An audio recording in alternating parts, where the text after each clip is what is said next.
Hey everybody, it is still in fact Ree.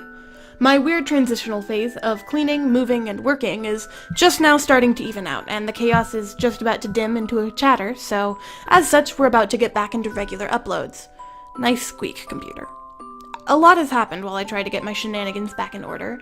I reached 200 subs, started and didn't finish a lot of art challenges, and most importantly, nearly missed my favorite time of year, Gay Christmas.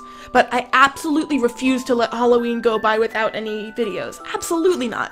Who do I look like? The kind of gal who isn't super here for cute monster character design? No sir. Sorry, I had to burp. So, I've got a couple videos that are gonna go up sporadically before and maybe a little after Halloween. Let's hop to it, yeah? The very first spooky video of Spooky Easter is the easiest for me to brainstorm. I couldn't let the creepiest time of year go by without doing a vid on my own creepy creation, Umbra Harvest.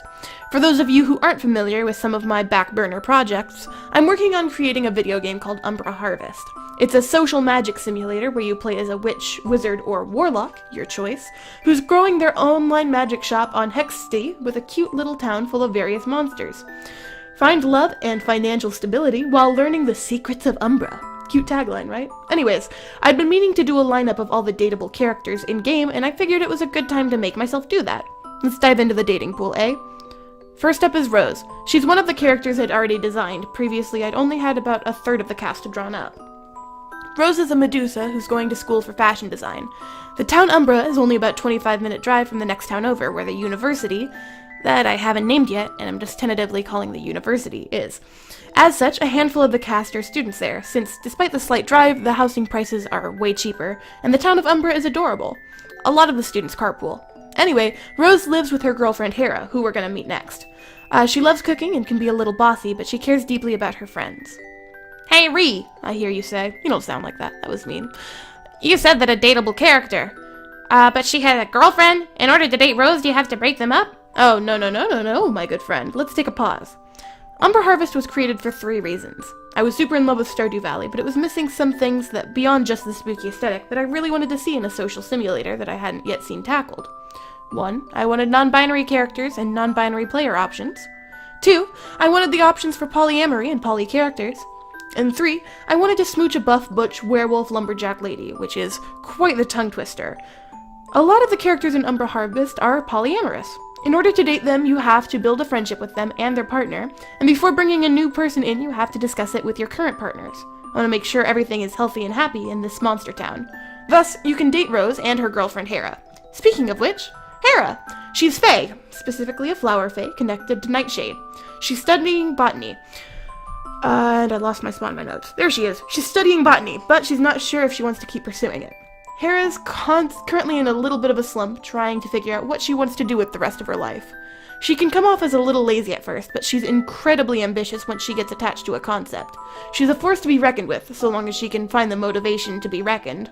She's also like the world's best karaoke performer. She absolutely tears it up on stage. Next is Luba, the character who started it all. Remember that third reason I created Umbra Harvest? This is her, in her butch werewolf lumberjack glory. Luba runs the local lumberyard right on the outskirts of the forest. She took over after her mother passed and left it to her and her brother. She's rough, tough, and has a heart of gold. She's supporting her brother, who we'll get to in a bit, while he goes to school. She's not exactly content with her life, but she's determined that things will work out in the end. She absolutely does not have a soft spot, no sir. Lupa's my favorite. Is it obvious? I'm sorry. Allie, or Al, just made the strong shift in character recently. When I first created her, she was young, preppy, and, well, kind of bland. It just hit me recently the direction I wanted to take her. Al is a Cyclops and the local blacksmith. She's a single mother and homeschools her son Nugget while also working. Nugget is a nickname, mind you. It can be a little chaotic at times, but she's never been happier. She adores working the forge, blaring 80s rock from the speakers, and embarrassing her son. Wes is another one of the characters I've had designed for a while, and at least previously was Lindsay's favorite. She hasn't seen the full lineup yet, but she loves dryads, so he's probably still up there. Wes is a dryad who inhabits a Chinese wisteria. He's got a massive fear of bugs and a love of puzzles. Wes is a genuine, one-of-a-kind soft boy, and I love him deeply. And, hell yeah, his hair changes with the season. The form we're seeing right now is the summer version. Ango gave me a run for my money. I knew I wanted a romanceable dwarf character, but I couldn't decide how to make a dwarf, well, fuckable, for lack of a better term. They're just not my type, I guess. Making him a DILF was the first time I actually felt confident in his character. Ango recently divorced from his ex-husband and moved to Umbra for a change of scene. He grows mushrooms in the cave behind his home. He's an absolute hippie. I love him. Vic is our vampire character. He's going to the university for a degree in education, while also being on the football team. He can come across as your standard jock. He's loud, brash, and strong-headed. But he can be soft and kind and knows how to read the room. He wants to teach kindergartners. He's a bit of a mess and a little too aggressive at times, but he means well. Remi is Luba's twin brother. We mentioned at her bit that she was supporting him going through college. He's going in for a degree in potions, trying to specialize in finding ways to incorporate potions into a more medical use. He can be a little shy, but he's a goofball once he gets to know you. He's just as protective of his sister as she is of him, and he's trying to push her to pursue a future that makes her happy instead of one that's just safe. He moved in with his boyfriend Vic at his sister's encouragement, but still goes over to Luba's cottage almost every other night.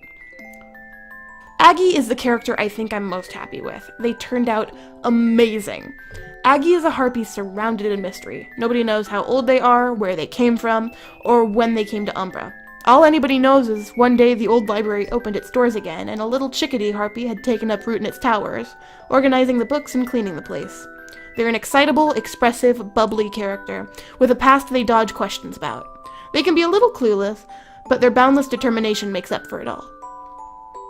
Lai was one of the only other characters I had designs already made for. Lai is a satyr, I don't know how to pronounce that, goatman. Lai is a goatman who moved to Umbra after they graduated from the university. They're a geologist who adores rocks more than just about anything. They moved to Umbra since the mountains hold a rare variant of moonstone that Lai believes has medicinal properties. They also knit their own sweaters and adore soup. Flute is probably tied with Aggie for MVP of this lineup. I love how they turned out. Flute came to Umbra a year and some change ago. Abri, the local witch and shopkeeper, helped them escape from a fae court they were trapped in. Their escape cost them their sight and their confidence. They stayed with Abri for the first year of their time in Umbra. It was only recently that they built up the courage to move out on their own, and they're doing their best to heal. They're a forest guardian and can feel the spirits of all that live. They navigate the town through sensing the plant life around. Ango and Abri help them out by making sure there's always plants growing around lampposts and benches so they don't accidentally knock into anything. Kay is the last character we've got. They're an electric eel merfolk. I just tripped over that word, something bad. Jeez Louise. They're an electric eel merfolk who's a transfer student to the university. They're a civic engineer stuttering? Jeez. That's projecting. They're a civic engineer studying how to better integrate land monsters and sea monsters into one setting. They navigate through the town via wheelchair, and live on the beach so they don't get too homesick. And that's the whole of them. I kinda got tired by the end of it, and as such I don't know that that'll be Kaya's final design. I think I want them to have tattoo sleeves and a cooler wheelchair. Regardless, that's the whole crew. There are other townfolk, of course, but that's for another time. Per the norm, any feedback is much appreciated. And until I see y'all again with the next spooky vid, thanks for watching. Consider subscribing if you haven't, and like that video if you want to see more. Have a great day, eat some great food, make some great art. Bye-bye!